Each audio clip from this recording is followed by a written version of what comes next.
नाशिक जिल्ह्यातील मालेगाव तालुक्यात असणाऱ्या साकोरी या गावात विरोबा महाराजांचे प्राचीन मंदिर आहे। ते एक जागृत देवस्थान मानले जाते। नवरात्रीमध्ये 9व्या माळीला व तसेच गुढीपाडव्यानंतर 7व्या दिवशी येथे वर्षभरातून 2 वेळा यात्रा उत्सव असतो। यात्रेच्या दरम्यान मंदिराची सजावट लाइटिंग रोषणाईने केली जाते। त्याच पद्धतीने मंदिराच्या परिसरातील स्वच्छता देखील केली जाते। यात्रेच्या वेळी गावातील सर्व समाज बांधव एकत्र येतात व ढोल ताशांच्या गजरात भंडारा उधळत मोठ्या उत्साहात विरोबा महाराजांची पालखी मिरवणूक गावाभरातून काढण्यात येते। त्यानंतर मंदिरात पूजा आरती संपन्न होते। पूजा आरती झाल्यानंतर महाप्रसादाचा लाभ सर्व भक्तांना देण्यात येतो। नाशिक जिल्ह्यातील भाविक दर्शनासाठी गर्दी करताना दिसतात, विरोबा महाराजांचा आशीर्वाद घेतात। अशा पद्धतीने यात्रा उत्सव मोठ्या उत्साहात आणि आनंदात संपन्न होतो। यात्रा सुरू होण्याआधी येथे साप्ताहिक ज्ञानेश्वरी पारायण होते। 7 दिवसांचे हे पारायण अतिशय सुंदर व आनंदात उत्साहात पार पडते। त्यानंतर येथे यात्रा भरवण्यात येते। आपल्या चॅनलला लाईक करा, शेअर करा व सबस्क्राईब करा।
भगवान दादाजी जाधव मंदिरामध्ये आपल्या बाबाचा दरवर्षी होम असतो.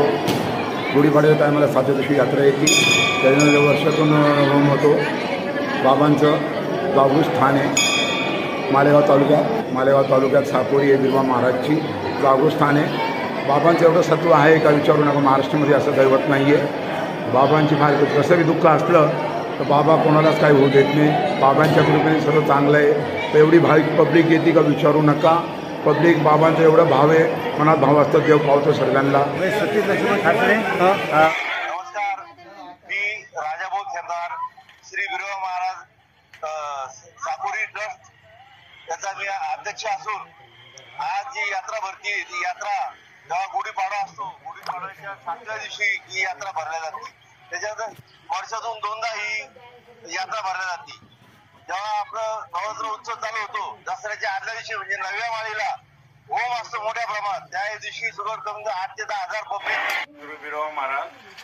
माझं नाव भीम गटलू पाटील. आम्ही डोंबिवलीवरून आलेलो आहे. बिरोबाच्या यात्रेच्या निमित्ताने आज जे काही भाविक आले त्या सर्व भाविकांना आपल्या मनापासून शुभेच्छा. आणि खूप काही चांगल्या प्रकारे तिथला कार्यक्रम बघून आमच्या सर्व मित्रमंडळी आणि ते सर्व यांना आनंदित झाले. आजचा जो कार्यक्रम झाला तो खूप चांगल्या प्रकारे झाला. नाव हरिभाऊ नामदेव पिंगळे. नाशिक तालुक्यातून माथुरी गावाकडून आलेलो आहे. आम्ही आज जवळजवळ 40-35 वर्षापासून ह्या देवस्थानाला येतो. पहिल्या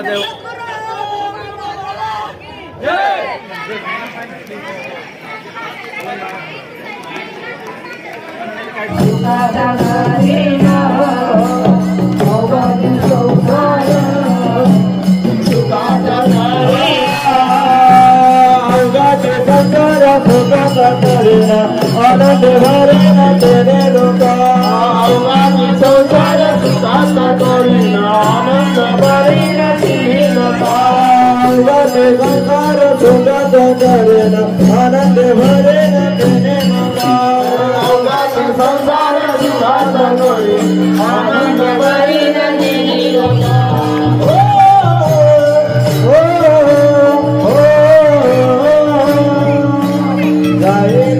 माया माया पंढर बोरा गाये नगे माया दया